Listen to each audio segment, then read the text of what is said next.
Good morning. Buenos dias. Representative Maria Isa Perez Vega. I represent District 65B in our Minnesota State House of Representatives for the capital city of St. Paul, where we're standing, and half of the city of the suburb of West St. Paul. We are here on behalf of the legislation that I am authoring to repeal César Chávez Day. It's been a challenging couple of days for our community, in particularly our Latina community. I'm proud to be here with my colleagues of our People of Color and Indigenous Caucus. I'm proud to be here with the leaders of our movements. And I'm proud to have our leader, Zach Stevenson, with us. How can we effectively separate individuals from the movement? We must address the allegations and accord credibility and support to the victims, to the survivors. As members of the Minnesota Latina community, how can we stand in solidarity with survivors? This legislation to repeal César Chávez Day out of the Minnesota Constitution marks one crucial step in a multifaceted process. We acknowledge that this is merely the beginning. Constantly, we must advocate for numerous causes, recognizing that a movement transcends individual figures. Currently, we are integral to the equality of the movement and recognizing that the movement is not one person. Many of us have spoken amongst these days as survivors of our own experiences, and healing requires response and rectification. Honoring César Chávez for the Latino community in Minnesota would be incongruous given the 5-year investigations into allegations of assault made by women who were once little girls at the time. Instead of myself and fellow legislators of our Latina community and of our colleagues standing with that statute, we hear the calls of Dolores Huerta, a 96-year-old woman who exemplifies courage and deserves restorative justice with all of our communities after her 60 years of silently living with this trauma. There's considerable work to be done, and these are the steps that we have taken in conversations. Reactiveness? No, proactively knowing that there's more work to be done, but this is a start with repealing the statute in the Minnesota State's Constitution. With that, I'd like to invite up our co-chair of the POCI Caucus, Leach Kozlowski. Buenos dias. My name is Leach Kozlowski. I use they, them pronouns, and I represent Duluth. And I am grateful but furious to have to stand up here to do this work before us today. Our community is showing the nation how to respond to sexual violence and violence in all of its forms. We are showing what it means to listen and believe survivors when they break their silence. We believe them, we stand with them, and we hold individuals and institutions accountable. And that is what we are doing, starting with the repealer. I want to say to our community loud and clear that this is not a betrayal, but the very foundation of justice. And I come here carrying a message from Greater Minnesota and the Duluth Unidos, which is a collective of Latina community members up in northern Minnesota committed to making sure that our community can thrive no matter what part of the state you're in. And these are some words from our group. In full recognition of the importance of listening and being present for survivors of childhood sexual abuse, assault, and unwanted advances, the members of Duluth Unidos stands firmly together in an ongoing commitment to creating a safe and welcoming space for all. We call attention to the shock and dismay in learning of the lifelong trauma brought forward by Dolores Huerta, who at 95 years old revealed this damaging and painful experience and predatory behavior by a civil rights icon. As these revelations come to light, we acknowledge the bravery of all survivors, those who have yet to come forward and those yet to be named. We stand in full support of Dolores, of Anna, of Deborah, who for years endured sexual abuse throughout their teenage years. We believe the stories of every woman who volunteered, worked, and sacrificed only to be manipulated and told that the movement was more important than their own well-being. As such, Duluth Unidos stands together in reproach of this harm. caused by César Chávez. We do not stand for abuse of power or inequity and feel that this gesture of repeal brings tangible and symbolic changes in the future, such as highlighting the important contributions of farm workers, sacrifices made by immigrants and their families, and giving full support to the survivors of exploitation. And as a proud Mexican American who's standing here as a survivor in solidarity, but also as a child who was born in secret, I know what it is like to have that unbearable weight of the silence. And even in the aftermath, I think about how Dolores said, every crisis is an opportunity to organize. She said this is a sickness and we have to take it down. But I want to be very clear to our community that the sickness is not our cultura. The sickness is not our people or our community. It is these systems that force us into silence and patriarchy and white supremacy. And it is nothing to do with us or our fault. So with that, as we confront this, it is more than about just one man. We confront these entire systems and make sure that they don't go unchallenged. This story is as old as the hills, but the survivors standing up here are who we are going to take the courage and lead and roadmap. And I want to just for a moment talk the work that we have done with the Minnesota Council on Latino Affairs in our community with Senator Dr. Elise Mann, and the work that we did to invest in a report on violence against Latina peoples. And it is with that same courage and integrity that we are now also developing legislation to bring forward in office to once and for all root out this violence that we see across housing, labor and workforce, against healthcare, and any other sphere that is working to hold down our people. As Dolores said, no, I will not. I have kept this secret long enough. My silence ends here.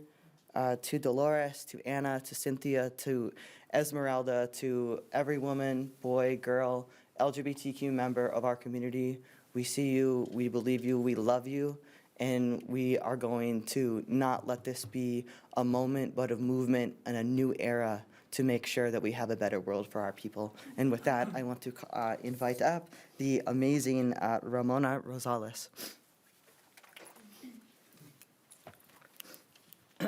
Good morning, or afternoon, I believe. Hearing the news about César Chávez is heartbreaking. First, let me say that my heart goes out to the survivors and Dolores who suffered for so many years. This is painful for me personally because I met him when I was a college student. I learned from him about the plight of the farm workers. They were living in substandard living conditions and getting unfair wages. We were inspired as college students to join the labor movement of the farm workers for an urban setting to organize boycotts. The movement also inspired us to activism and to organize and to fight for justice. I have worked for over 50 years for social justice and human rights for my community.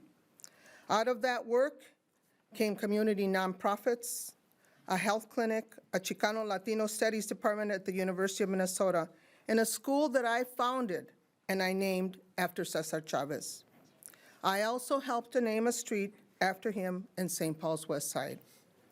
Now, we have learned about these shocking allegations that César has caused harm to young girls and women, and we must stand up and do the right thing in our community.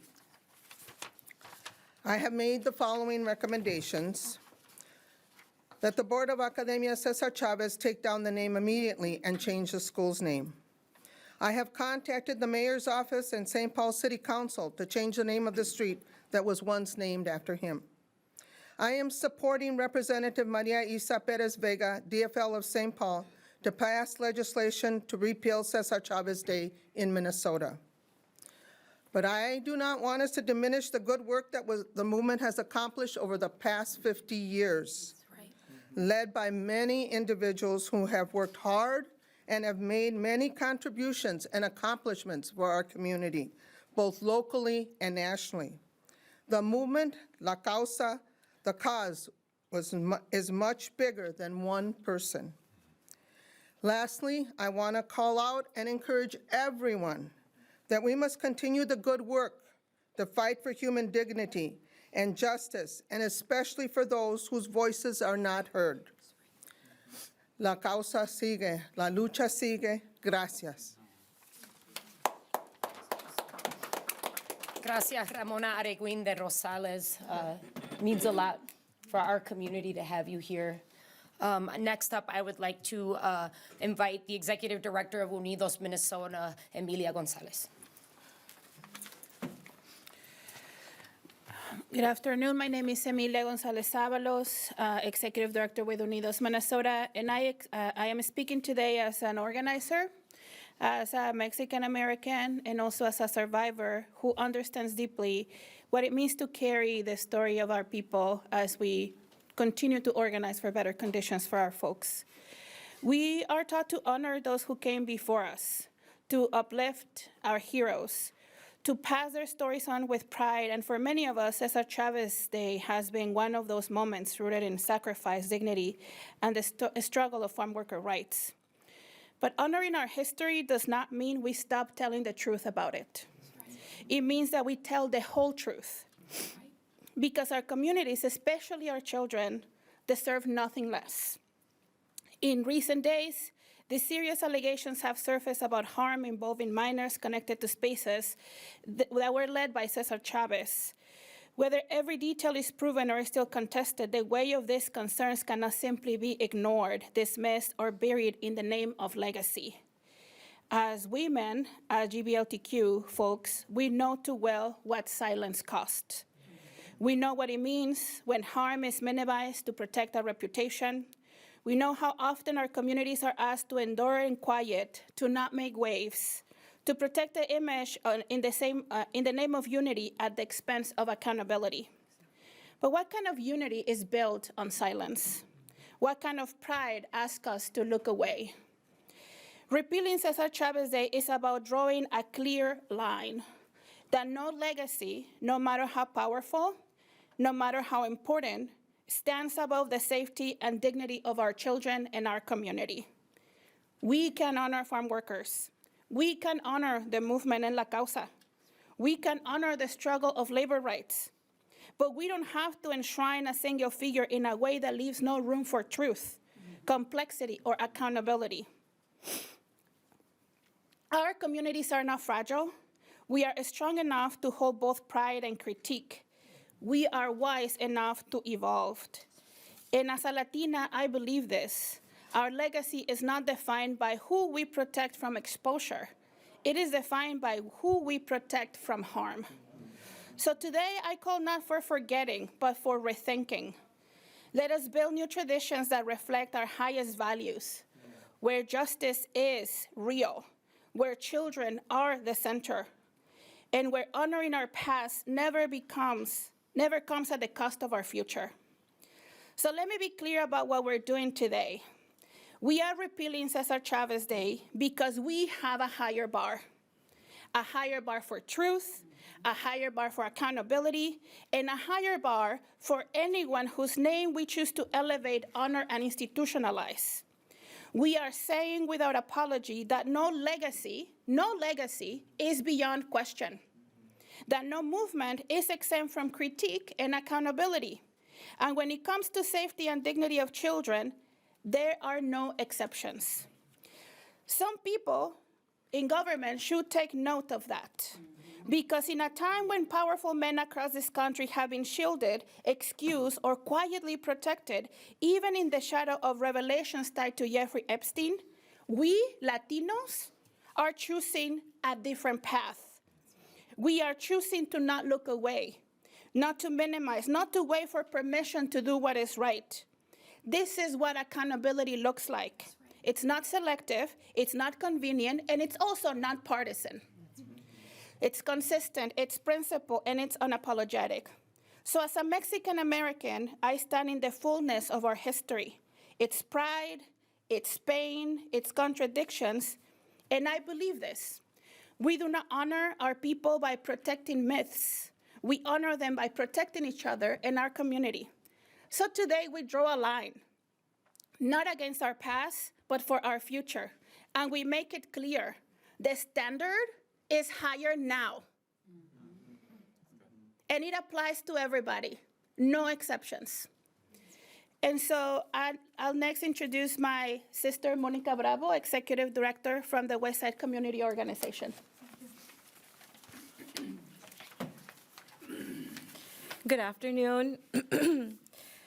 I'm here with you today, grounded in community and in care as the director of the Westside Community Organization. Over these past several months, we have come together in deep solidarity, and that solidarity does not end now. We are a community shaped by immigrants, by stories that we know and carry, woven together across generations. Like many families on the west side of St. Paul, my father's family came to Minnesota and labored in the farm fields, Hollandale and Albert Lee. That history is not distant. It lives within us. And we also know something else, that silence has power. When voices are suppressed by fear, intimidation, or injustice, that silence becomes dangerous.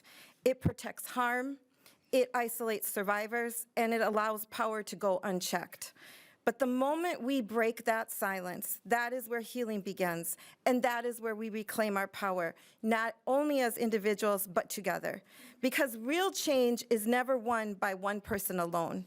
It is built by the collective, by countless unnamed workers, organizers, and survivors who voice by voice, action by action, dollar by dollar, gave of themselves courageously to movements for justice. We honor them.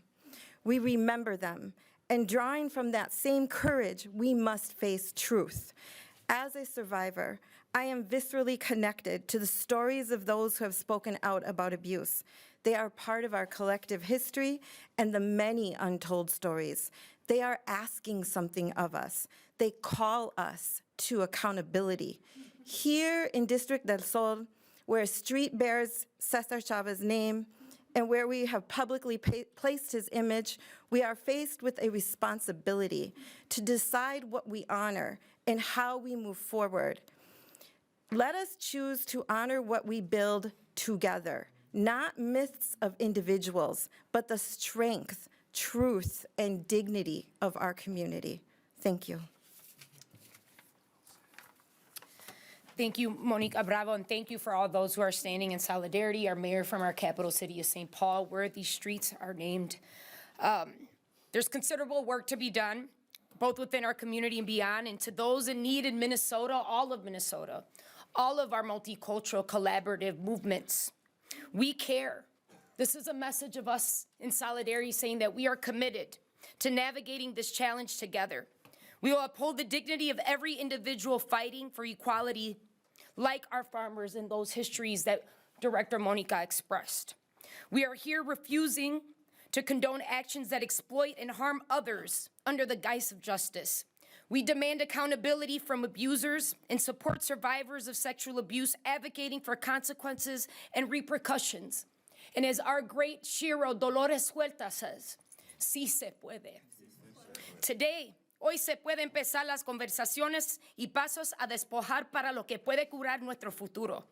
Today, we can support the long run, hold space for the difficult realities and conversations while taking action for what is going to be a journey of work in so many sectors, of securing policy and support as we will continue to work on healing restoratively and collectively together.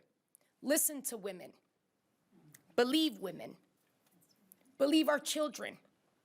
Believe our men. And demand justice and accountability. As a proud Boricua born in this Dakota indigenous land, I'm proud of all of us, and I'm proud of the work that we're going to continue to luchar for. With that, I'd like to open up questions.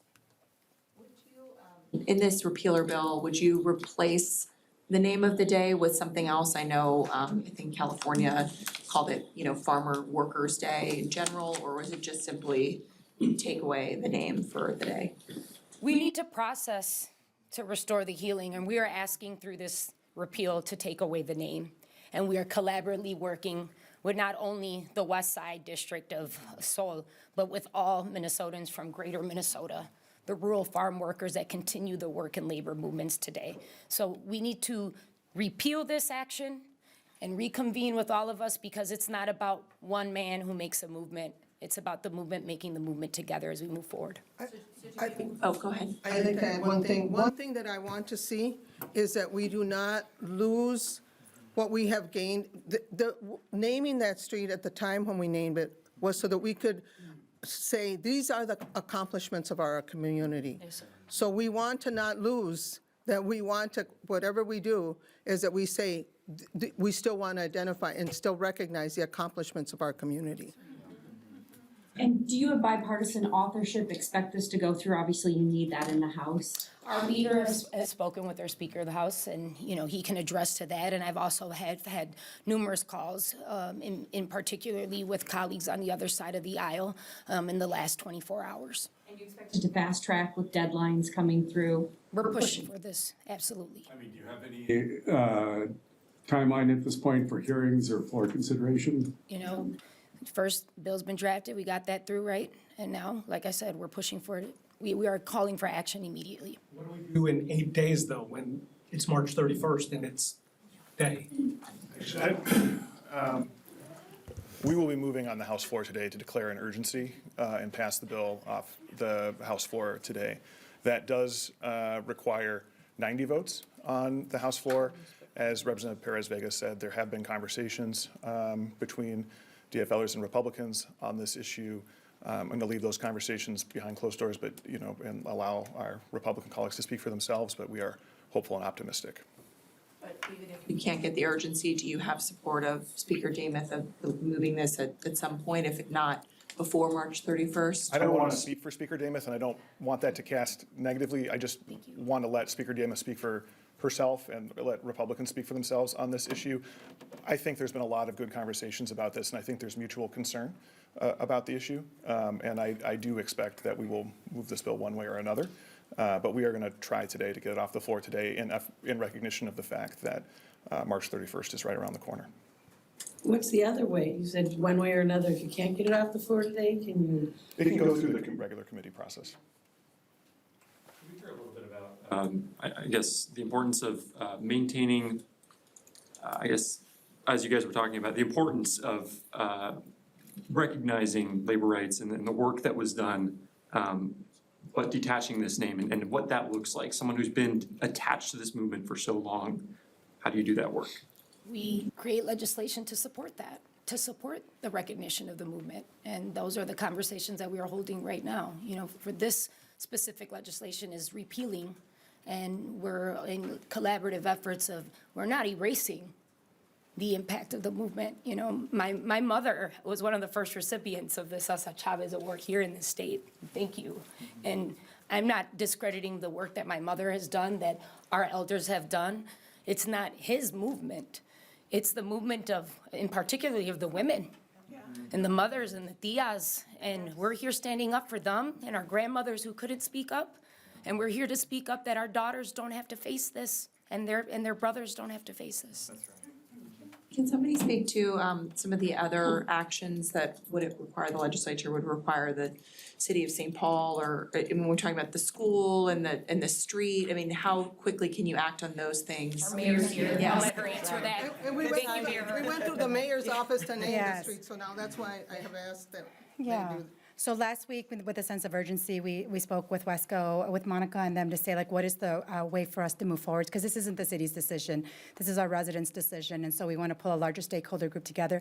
I think to answer the question that was asked earlier is that the opportunity to hold what has already been done and the accomplishment is, what do we name it afterwards, right? So it's not just about removing that name now, but it's that, what does community feel is the best way to honor that? And that's when the opportunity to hold space for what the movement has achieved and what we call it next. So we have a plan in place. We also brought in our Director of Public Works to sort of lay out what does it mean for us to rename the streets, and then also what are the funds that we have to put away to help residents who have to change their IDs and change documentation so that we have that ready to support the community as well.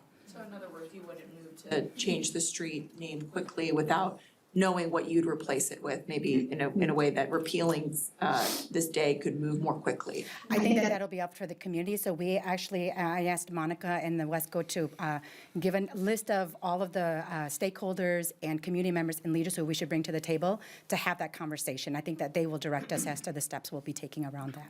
Yeah. I want to highlight just because I spoke with students of academia over the weekend, and, you know, we have alumni here, and they're part of that, of what it looks like for their legacy, and the legacy is theirs. And so I'm thankful for the mayor to be in communication with our community, and we're gonna stand in community with community, and this legislation is the first steps that we're taking here in Minnesota. Can you just talk a little bit about, you know, kind of your emotional state? You read the New York Times report. I mean, for years and years, we've put César Chávez on a pedestal. It was devastating. I was on the floor last week, and I gathered around my colleagues that are here today, and my leader. I went right to him and said, I want to do this because my community is texting me and calling me, and it's not just what I want, because it's not about one person. And we see that we're representing not just us here, we're representing all of our communities on our shoulders and our ancestors. And so it was gutting, it still is. It's, we're grieving. But when we grieve, we don't let go of each other. We actually hold on to each other even stronger. And this is not a weakness for us. This repeal is empowering, and it's to show strength and to leave a message for not just Minnesotans, but across the nation right now, to speak up, take action, and let's bring healing. You mentioned your mother earlier. She was a leader in government here. Did she meet him? What do you think she would say and feel today? You know, Yeah. I can tell you she's not with us here because, you know, we're taking care of familia, right? And she's like my sister in movement. She's my sister. She's got that. She opened up the doors for women like my mother to have leadership, and appointed by the governor in 1985 for the Office of Equal Opportunity. She said, this is what these offices were built for. This is what policy is built for. So, you know, it's about equal rights and our mujeres. And so she's very proud of us collectively in our Latino community, our West Side community, that is really going through a lot while we drive down our streets and while we look at our murals, but we're not hiding. We've got artists from the Latino community here that have done murals across the state saying, I'm here to take action with what you want to do. And that's what my mother has said, you know, pa'lante siempre, seguimos pa'lante. I just wanted to chime in really quick and just echo, you know, we had a chance to really connect with community across the state with Rep. Perez Vega and myself and many others, and I think grieving can't be understated. One of the things that I heard our educators talk about, you know, having this logo and having this name to feel nameless, and at a time when our community is so under unrelenting attack in every direction, and that feeling of really needing somebody to look to a hero, in what we keep reminding ourselves that this is never about grapes or lettuce or about who's going to swoop in to save us. Is we know it's always been about the people and us coming together and creating that better world that we talked about. But I think that's one of the things that we heard really loud and clear from community, and an ask out to the public is to honor that grief process and to give us that time. We also know that why we need to continue to do this systemic work, whether it's with the office or a task force and down at the local levels, is that people are coming forward who have endured this in silence, in family secrets, in community. And so we need to honor and respect our community, but also to honor and respect and make space as this is continuing to unearth more folks coming forward. Did you see the perspective of the New York Times reporters? I don't know if you saw this background, that it was a Latino man from California who led the investigation, and how heavy the gravity of that was for him. Five years. And he's from the lineage of this movement. I mean, us as Latine, I'm Boricua, but there's also Filipinos and Southeast Asians that are part of this movement. There's Black farm laborers, you know, and so it's about vocalizing the empowerment. And also, I want to address that this isn't just about, you know, opening the conversation to changing the name to a different date. This is about the actual work that we're doing in committees right now. When I sit on Children and Families Committee with Representative Sam Sensormura, and we talk about, you know, the behavioral health and mental health of what our children are dealing with right now, and how that's also generational trauma. And those are the ways that we also bridge these policies initiatives together, so that we have resources at the state from our tax-paying dollars to support the victims, to support the education and education finance? What does that look on these administrators, these teachers, the overall development of having to change, our local public works, you know? Those resources come from other committees too, and those are the laws that we work on together. I heard the reporter say in particular that he was concerned about this in his community when he was saying his community was being deported and attacked, and the concern Our community. he had too about as a journalist. Our going from a community in the community. midst of this, Yes, we yes, still got our whistles on, yeah, okay? we're in a lot of pain. And we're holding, and we're still at our mercados who are saying, they're, you know, securing the doors, you know, so, but we seguir pa'lante, and when we seguir pa'lante, that's through policy and doing ways, you know, and talking to our youth who may want to splash paint, may want to grab the signs down, like, what do, Rep? We do things the right way, and we do things through the built democracy so that we're not disrupting our communities anymore, because that's also a strong message that's happening right now. Exactly, that's right. We have time for one more question, then we've got to make Ray. Thanks for your time. Thank you. Thank you. Thank you, everyone. Thank you. Yes.